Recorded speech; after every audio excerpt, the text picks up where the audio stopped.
The federal government will establish Agri-Equipment Institute in Nasarawa. Osun Parliament reiterates commitment to constitutional responsibility.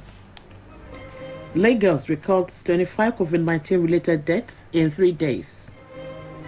12 die in fresh attack on Kaduna village. And now the news in full.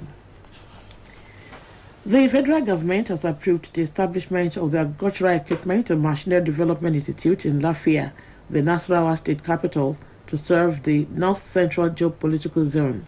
The institute will operate under the National Agency for Science and Engineering Infrastructure, NASENI. The executive vice chairman of the agency, Professor Sani Haruna, disclosed these while delivering President Muhammadu Buhari's approval letter establishing the institute to the Nasarawa State Governor Abdullahi Sule at the Government House. While conveying the letter approving the Agricultural Equipment and Machinery Institute in Lafia, the NASENI boss equally requested that the Nasarawa State Government should provide a temporary site for the institute to kick off immediately, as well as permanent site among other interventions. According to Professor Haruna, unlike other institutes under his agency, the Lafia Agricultural Equipment and Machinery Development Institute is a specialized institute that will develop machinery and tools that will ease agricultural trades, food processing, preservation, and innovation in all the value chains of agricultural practice. The Assistant Inspector General of Police, Mr. Ayuba Ede, who is in charge of Zone 8, Lokoja, has today confirmed the killing of 2 soldiers at a roadblock before Kaba Correctional Center, where over 100 inmates escaped when hoodlums invaded the facility. The soldiers were said to have wanted a routine checkpoint about 50 meters from the prison, situated along the Lokoja Okebukun Kaba Highway, when the hoodlums came and rained bullets on them before invading the prison facility. According to an eyewitness account, the gunmen also sprayed bullets on an uncompleted building where the soldiers normally occupy before they broke into the correctional center and released over 100 inmates. The account said some of the correctional officers on guard were fatally injured, while one of the soldiers who made an attempt to flee was also hit in the leg. Meanwhile, the Minister of Interior, Ogbeni Faregbesola, says security forces have launched manhunt for inmates who escaped from the Kaba Medium Correctional Center in Kogi State in the early hours of today. He, however, regretted the loss of a soldier and a policeman to the attacks, saying 2 personnel of the correctional center are all still missing. The minister, in a statement by his media assistant, Mr. Shola Fasure, revealed that he had been briefed by the Controller General of the Nigerian Correctional Service, Mr. Haliru Nababa, on the unfortunate attack on the center by unidentified gunmen. Speaker of Osun State House of Assembly, Honorable Timothy Uweye, says the State Parliament will continue its constitutional responsibility by employing its oversight functions mechanism for the promotion of transparency and accountability on public funds management. Honorable Uweye made the declaration while delivering a keynote address at a 2-day retreat for the parliamentarians in Osun. Oluwatosin Oladokun's report is presented from our studio. The retreat has as theme building effective collaboration between the State House of Assembly and Auditors General to enhance service delivery in Osun State. The Speaker, Osun State House of Assembly, Honorable Timothy Uweye, highlighted various methods and methodologies the 7th Assembly have been floated towards blocking any form of financial loopholes, a feat, according to him, geared towards complementing the financial and resources management of Governor Adegboyega Itola's administration. Honorable Uweye added that Osun House of Assembly would not allow nor create room for frivolous spending, but prioritize value for money, hence the need for the MDAs to operate in line with their accountability at all times. The Speaker also brought to the attention of the participants that Osun Assembly has a zero tolerance for frivolous and unaccounted spending. He noted that any public office holder caught with mismanagement of funds shall be duly summoned. He appreciated members of Parliament and the Chairman House Committee on Public Accounts and its members, as well as the Auditor General Local Governments, for organizing the annual retreat.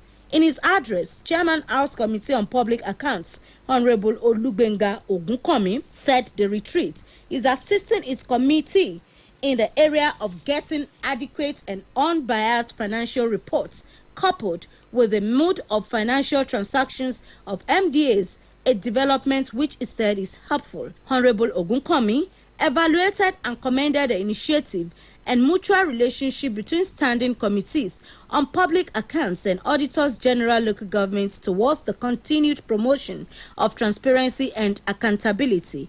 In their goodwill messages, Chairman House Committee on Finance and Appropriation, Honorable Adebayo Olodo, and State Algon Chairman, Honorable Abiodun Idowu, jointly maintained a stance that the theme of the retreat would go a long way in situating clearly the role that is expected from officials of the Office of the Auditor General Local Governments to play. Earlier in his address of welcome, Auditor General for Local Government, Mr. Emmanuel Kolakpo, had lauded Speaker Osun State House of Assembly and the Chairman House Committee Public Accounts for playing a pivotal role in its campaign against funds misappropriation, a development which is said has been impactful and lofty in all ramifications. Education has been described as pivotal to the growth and development of any nation. Hence, the need for all stakeholders, government, policymakers, and parents to rise up and address the challenges facing the sector. This is the consensus opinion of the 1981 graduates of Iwo Grammar School All Students Association during the 40th graduation anniversary and launch of anniversary project at Iwo Grammar School Hall, Iwo, Osun State. Details are presented from our studio.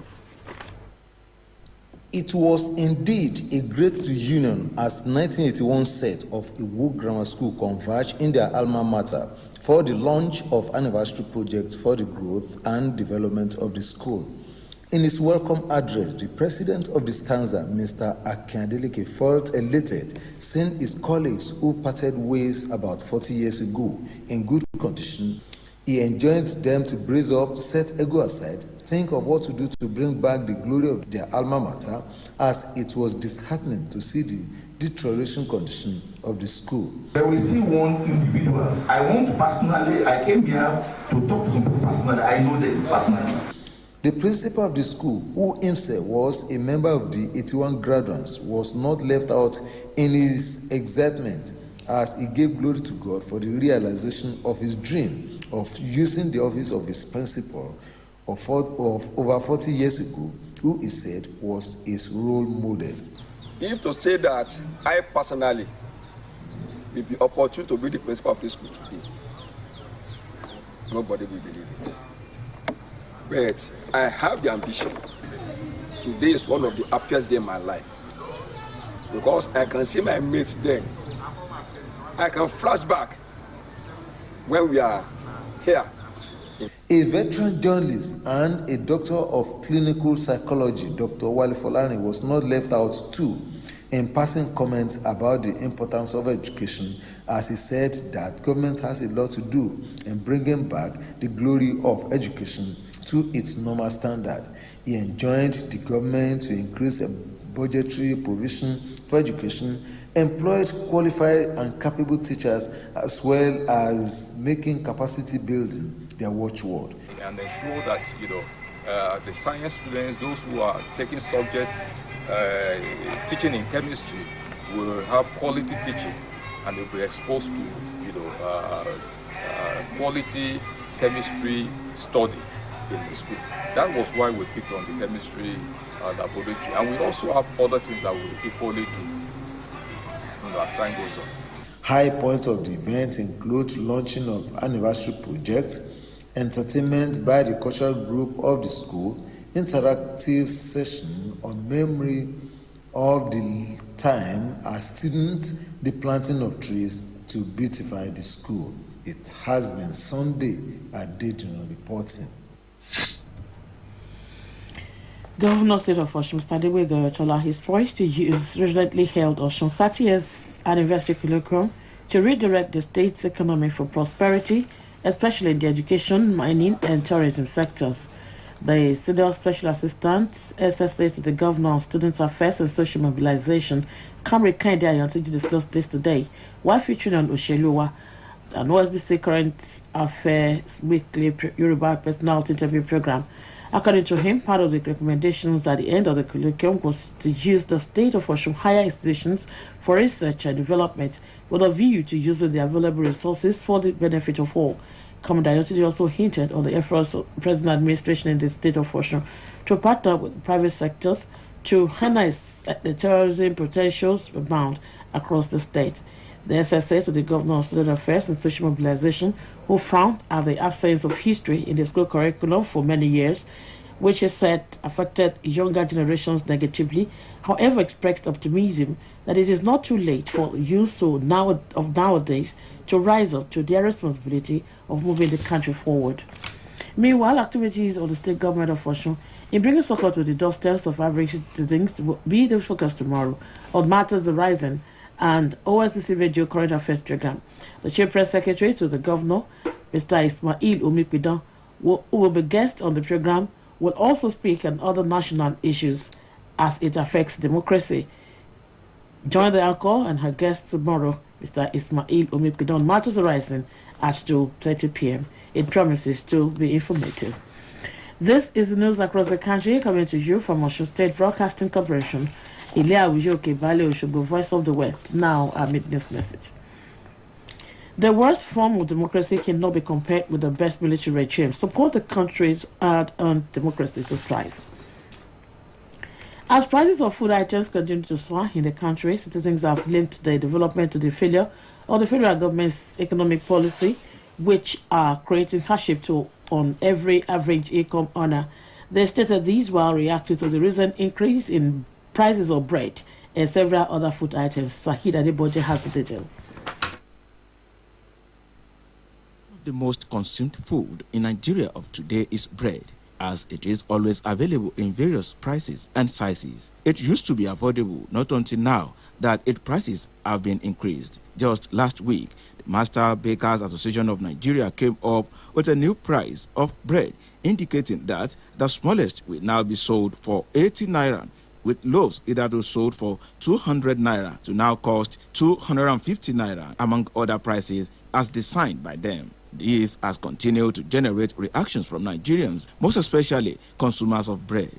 One of those who spoke with OSBC News was Akpesin Abiodun Adegoke, who described as unfortunate the daily increase in prices of food items in Nigeria. According to Akpesin Adegoke, there is every justification to increase prices of bread when the cost of its ingredients like flour, sugar and margarine are on the high side. Akpesin Adegoke submitted that continuous inflation and high cost of living in the country are indications of failed economic policy. Yes, the country now, the economy of this country has collapsed. Whatever the way the policy of government on things today, generally, the government policy is affecting things in the country today. We are clamoring, we are talking, we have been saying government should do things differently, but they refuse to do it differently. They should do it the same way they've been doing it. And if I'm continually doing things the way we've been doing it, and we're getting different results. So really, let me agree with you that the point that to the failure of the government or their policy as well as the economy. Explaining the cause of increase in prices of bread, the chairman of Osun State Masters Bakers Association, Alhaji Ganiyu Onopepo, noted that a bag of flour, which hitherto cost 11,000 naira, now costs 22,000 naira due to other ingredients used in making breads. According to him, buying forex from the central bank by importers of flour, wheat and margarine have been hard as the federal government policies have not been friendly. Yeah. But at January ọdún tá a wà yìí, flour wà ní 12,000 naira. Ṣùgbọ́n bá a ṣe máa ń sọ̀rọ̀ ọlọ́wọ́ báyìí flour di 21,000. Láti January sí bí tá a wà yìí ni o. Sugar tá a ra 12,000 naira ti di 22,000 naira.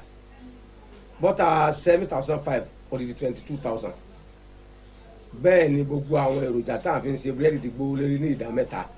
He appealed to the federal government to formulate policies that will encourage local production of raw materials and find lasting solution to the lingering inflation in the country. Saeed Adeboje, OSBC News.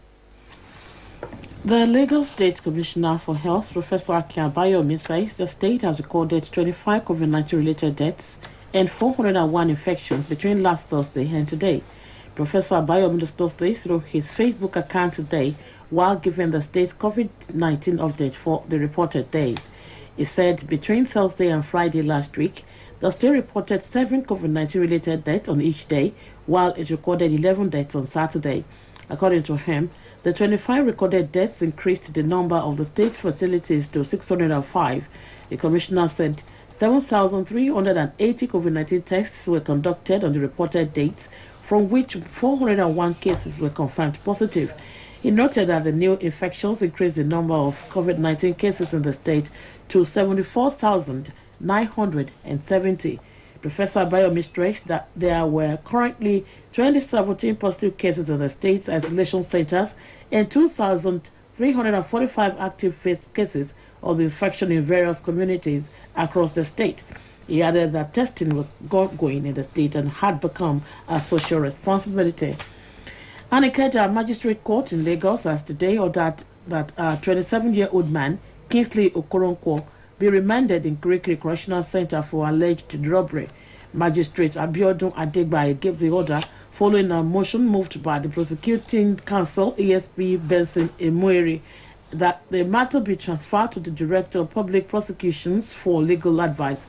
The magistrate, who did not take the plea of Okoronkwo, also directed the prosecutor to update the file and said to the DPP for advice. He adjourned the case until September 30. In the meantime, a 57-year-old businessman, Malam Abdul Hamid Yakubu, has dragged his ex-wife, Mariam Muhammad, before a Sharia court seated in Magajin Geri, Kaduna, denying the paternity of a 1-year-old boy. Malam Yakubu, in his petition, said he raised an alarm on the issue of paternity before the baby was born, but the defendant kept saying the child was his. According to him, he had told her older sister that the baby was not his before he had divorced her in March this year because she moved out of their house without his permission. On her part, Miriam said she gave birth to their son in August 2021 and that the baby belongs to her husband. After listening to both sides, the judge, Malam Murtala Nasir, ordered the parties to present their guardians in court on Thursday this week. A chieftain of the People's Democratic Party (PDP) in Edo State, Chief Dixon Imasogie, has been abducted with his driver. Chief Imasogie, who is also the leader of the party in Edo South Senatorial District, was reportedly whisked away from his farm in Obada along Benin Agbo Road in Uhumonde local government area of the state in the early hours of today. It was gathered that the gunmen shot periodically to scare away passers-by before making away with the chieftain and his driver. Properties worth millions of naira were today destroyed in an early morning fire incident in Yola, Adamawa State. Reports say a tanker laden with fuel exploded after it fell while negotiating the popular Madoiki roundabout near PZ Industrial Layout in Yola. It was also reported that many shops and properties were engulfed in flames in the ensuing explosion. It, however, added that no life was lost, but properties worth over 35 million naira were reportedly lost. A victim of the disaster and owner of some of the properties affected by the fire, Mr. Femi Williams, said over 20 shops were destroyed by the fire. He remarked the 2 of his cars and industrial equipment used for drilling were also damaged by the inferno. As of the time of filing this report, operatives of the federal and state fire services, as well as security personnel responding to distress call, are still on the scene, battling to put out the raging fire and maintain public order. Not less than 12 persons were killed today when gunmen suspected to be herdsmen invaded Apiejim local village in Zankataf local government area of Kaduna State. According to reports, the latest attack happened during a downpour. Although there was no official confirmation from either the state government or the police command, the spokesperson of the Southern Kaduna People's Union, Mr. Luka Binayak, confirmed the attack to newsmen. He noted that the gunmen also killed another man in Atakushosho local government, about 3 kilometers from the initial scene of the crime, as they were retreating to make an escape. According to reports, the latest attack came in less than 24 hours after the murder of an Equa church pastor, Reverend Silas Yakubu Ali in the same council, bringing to 13 those killed in Atiap Land, Zango, Kataf council area in the last 24 hours. The report, however, added that no one has been apprehended. And now talking sports, Shooting Stars Sports Club, alongside Vermont Stars, Gombe United and Niger Tornadoes, are back in the elite football division after the NNL Super 8 playoff in Enugu. Adeyemi Abodere has the detail of this and many more on Sports Update.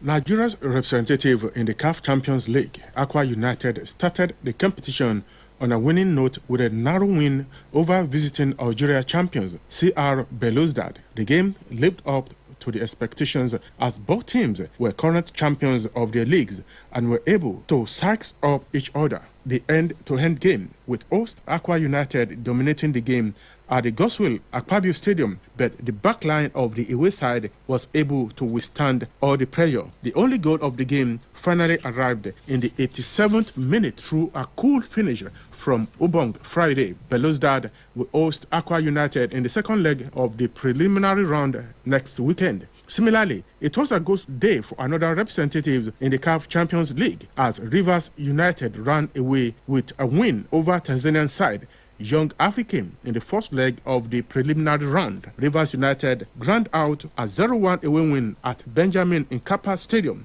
with Moses Omadumuke netting the only goal of the game in the 51st minute. The second leg is slated for Yakubu Gowon Stadium in Parakot this weekend. Niger Tornadoes of Minna have emerged the winners of the 2020-2021 Nigerian National League. Niger Tornadoes capped up the NNL season with a classic display against Shooting Stars of Ibadan, winning 3-2 on Sunday. With the conclusion of the NNL Playoff Super 8, Niger Tornadoes, Gombe United, Shooting Stars and Remo Stars are back in the Nigerian Professional Football League, NPFL. Ghana's Black Queens, the Female Eagles of Mali, and the Atlas Lionesses of Morocco have all arrived early today for the maiden edition of the Aisha Buhari Invitational Women's Football Tournament holding in Lagos. While Morocco and Mali are in the same Group A with Nigeria, Ghana's Black Queens will third tackle against Cameroon and South Africa in Group B. The opening game will see Super Falcons taking on the Female Eagles of Mali on Wednesday at the upgraded Mobolaji Johnson Arena, Onikan, Lagos. Nigeria's women volleyball national team have defeated Senegal at the ongoing African Women's Volleyball Championship in Kigali, Rwanda. Nigeria is in the same group alongside Morocco, host Rwanda and Senegal with a 3-0 win over Senegal yesterday. Nigeria next face host Rwanda in the second group game fixed for today at the Kigali Arena. Daniel Medvedev has shattered Novak Djokovic's Grand Slam dream with a straight set victory in the US Open final on Sunday, denied the world number one a record-breaking 21st major men's singles title. Medvedev dominated Djokovic 6-4, 6-4, 6-4 to prevent the first calendar year Grand Slam since 1969 and keep Djokovic level with Roger Federer and Rafael Nadal atop the career Slam title list. Djokovic was dreaming of becoming only the third man after Don Budge in 1938 and Rod Laver in 1962 and 69 to sweep all four majors in the same year. Sport Update returns tomorrow. My name is Adeyemi Abodere. And now to end the news across the country. Here again are the major points. The federal government has approved the establishment of the Agricultural Equipment and Machinery Development Institute in Lafia, the Nasarawa state capital, to serve as North Central Geopolitical Zone. The Speaker of Osun State House of Assembly, Honorable Timothy Uweye, says the State Parliament will continue its constitutional responsibility by employing its oversight functions mechanism for the promotion of transparency and accountability on public fund management. And the Lagos State Commissioner for Health, Professor Akin Bayomi, says the state has recorded 25 COVID-19 related deaths and 401 infections between last Thursday and today. And about 12 persons were killed today when gunmen suspected to be herdsmen invaded Apiejim village of Zango Kataf local government area of Kaduna State. And that was the news across the country by Ulushayo Babatunde. For more about us, log on to osbcng.org. Thanks for listening. Good evening.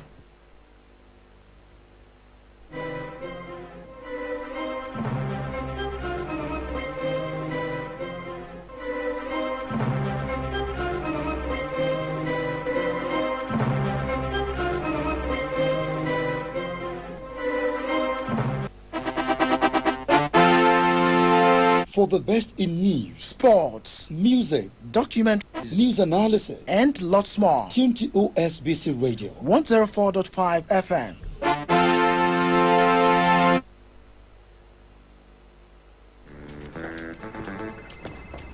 Good night, Susan. Oh, good night, sir. Hi. You need it when? Okay, we'll get it done. Guys, we can't leave. We've got to finish the client's order tonight. Tonight? This time? How about some top tea to cheer us up? Tea. Top tea. Only one bag of top tea makes 2 strong cups. So taste to know more flavor, enjoyment, great friendship, and upliftment. Wow, this looks gorgeous. Taste to know. Top tea.